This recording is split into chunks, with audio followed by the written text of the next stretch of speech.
Washington, this is VOA News.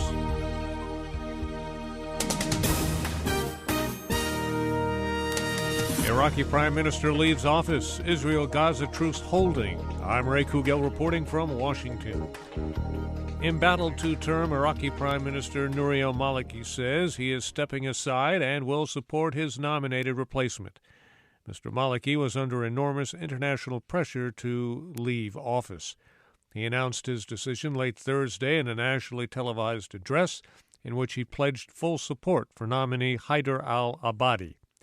Mr. Maliki had rapidly lost support of the international community and is widely accused of failing to unite Iraq's various factions during his 8-year tenure. President Obama says U.S. airstrikes have broken an Islamic militant group siege in a mountain in Iraq where civilians have sought refuge.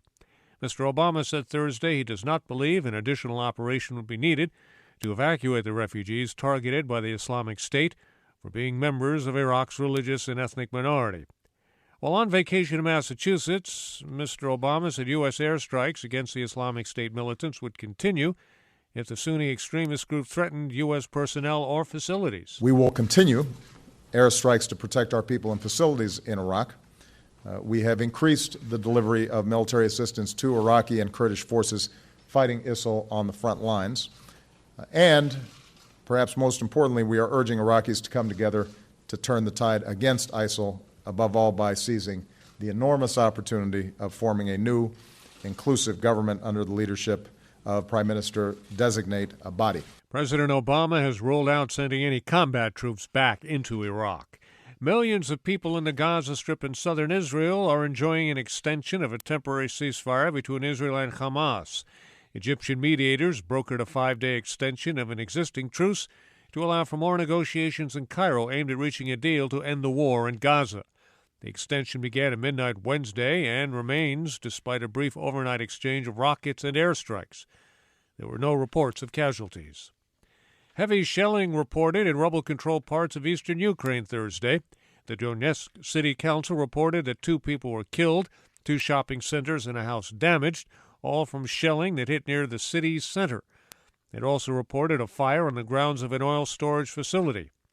Russian President Vladimir Putin says his country will do everything in its power to stop the conflict in eastern Ukraine between the pro-Russian separatists and Ukrainian armed forces.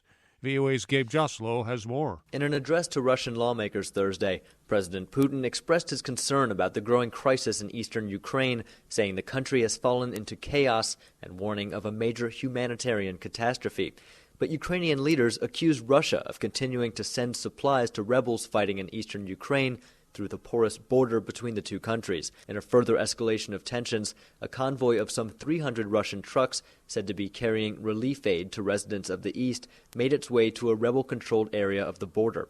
Ukraine and its allies have voiced suspicion that the Russian humanitarian convoy could be a guise for further military intervention in the east. Gabe Joslow, VOA News, Kharkiv, Ukraine. Korean Air is suspending air travel to Kenya as of August 20th as a measure to prevent the spread of the Ebola virus.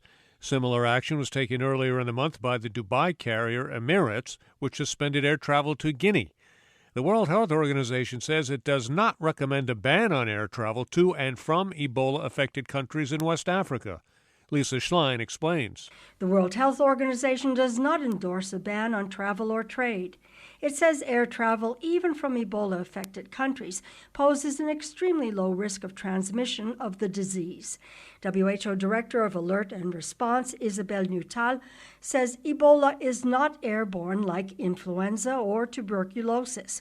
She says the Ebola infection is passed on only through direct contact with a sick person's body fluid, such as blood, vomit, sweat, or diarrhea. Lisa Schlein for VOA News, Geneva. Pope Francis is on a 5-day visit to South Korea and says dialogue and not fruitless displays of force will help bring peace to the Korean peninsula.